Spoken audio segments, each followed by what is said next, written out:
The H1B program, is that a boon or a bane?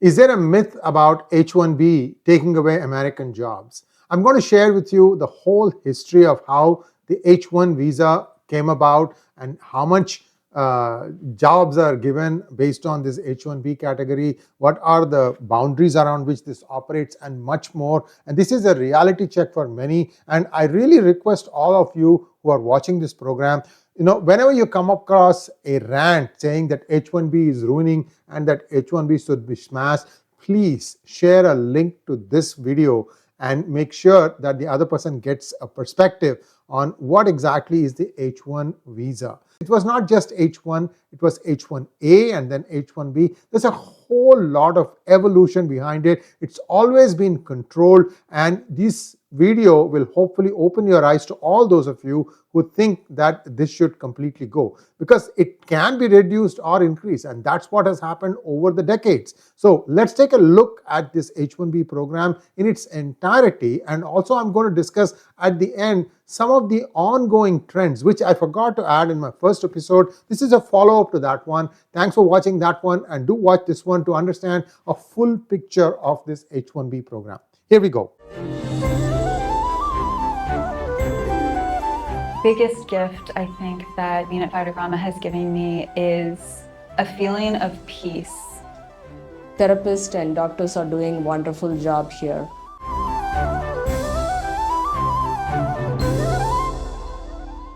The H1B program, I won't say immigrant, because only some of the H1Bs get transformed into green cards and then on to citizenship. So be that as it may, is it a boon or a bane? That is the question. So what is the H1 visa category? This originated with the Immigration and Nationality Act of 1952, enacted by the Congress on June 27, 1952, after overriding President Harry Truman's veto. Truman did not want it, and they overrode that. That means you have to have, I think, a 2/3 majority. So it was a bipartisan thing. It was designed for non-immigrants of distinguished merit and ability to enter the United States temporarily for exceptional services such as in the arts, sciences, or professions. The Immigration Act of 1990, so from 52 to 1990, not much changed. The Immigration Act of 1990, signed by President George Bush on November 29, 1990, effective October 1st, 1991, created the contemporary H1B visa for specialty occupations requiring at least a bachelor's degree or a specialist. It divided the H1 into H1A for nurses, now that has been discontinued, and H1B imposed an initial cap of 65,000 visas and mandated labor condition applications to protect US wages and working conditions. So this labor condition application is valid, I believe, even today. You have to submit this thing to say that this is not taking away a United States job. Key sponsors included Ted Kennedy and Representative Bruce Morrison, both Democrats. Now in 1998, American Competitiveness and Workforce Improvement Act was signed by Bill Clinton and temporarily increased this from 65,000 to 115,000 and introduced fees for US worker training programs. The 2000 American Competitiveness in the 21st Century Act, also signed by Clinton, raised the cap to 195,000 for fiscal years 2001 to 2003 and exempted certain non-profit research institutions from the cap. So in 2004, there was a new H1B Visa Reform Act, and that was signed by President George Bush. It reset the base cap back to 65,000, but added 20,000 visas for holders of US advanced degrees, bringing the total to 85,000. The cap was first exhausted in fiscal year 1997, with initial H1B issuances occurring in late 1991 or early 1992. So what is this program structure, the H1B? It will allow an initial stay of 3 years, extendable to a maximum of 6 years. Holders approved for permanent residency, that is green card, can remain beyond this limit, though Backlogs often extend waits for years or decades. I told you, right? Today, if you happen to apply for a green card, it's going to take 100 years. Targets specialty occupations requiring theoretical and practical applications of specialized knowledge, typically necessitating a bachelor's degree. Employers must find that same LCA attesting to prevailing wages and no adverse impact on US workers. This is very important to remember. These jobs are not supposed to impact the existing US worker ecosystem. So, what this is it was done to bring in highly skilled immigrants. In fact, in many speeches, even after coming to office, Donald Trump had said that we should automatically give a green card to anybody who has an advanced degree in the United States. He has said this thing, although it's probably not going to happen. Well, let's go back and look at the H1B program in its entirety, sort of summary of what I just said. 1952, the H1 visa was created under the Immigration and Nationality Act of 1952 after Congress overrode President Truman's veto. In the 70s, during the apex Vietnam War, about 500,000 GIs were conscripted by US government, and as guarantee their healthcare needs were covered by the United States Veterans Hospital, Indian doctors and nurses, pharmacists were imported. Believe it or not, that happened.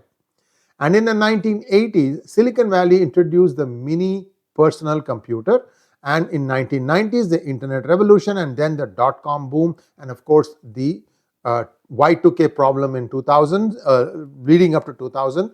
Then all these things, along with the advent of social media in the 2000s and smartphone apps, that drove the H1B.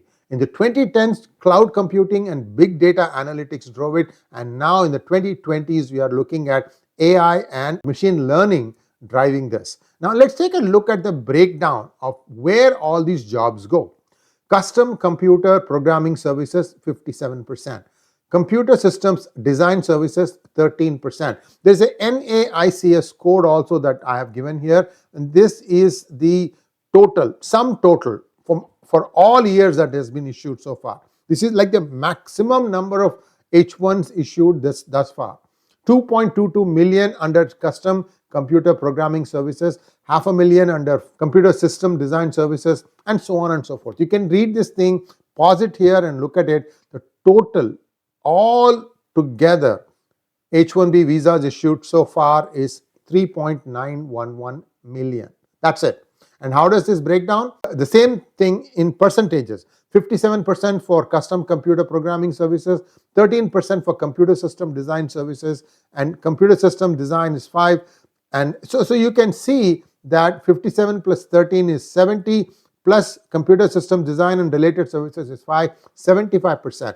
So the bulk of H1Bs have been issued in computer related applications. So same thing, looking at it in a pie chart form.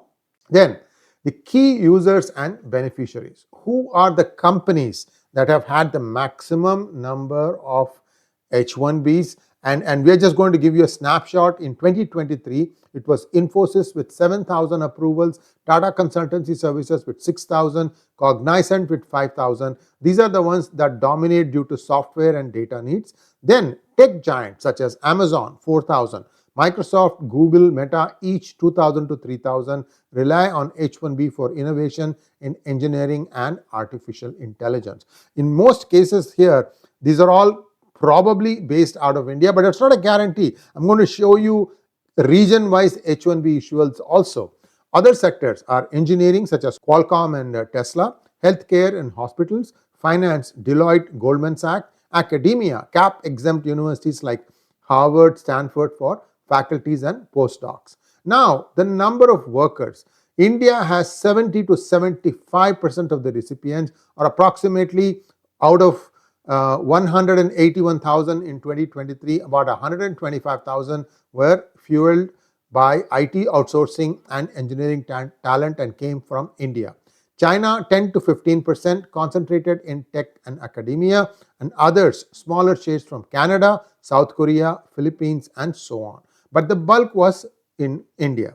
And occupations and demographics. Roles include software developers engineers, physicians, and financial analysts. The workers are mostly young, 25 to 40 years old, and 70% are male, mirroring the STEM gender gaps. I mean, in STEMs, it's science, technology, engineering, and medicine. That is the ratio, 7:3.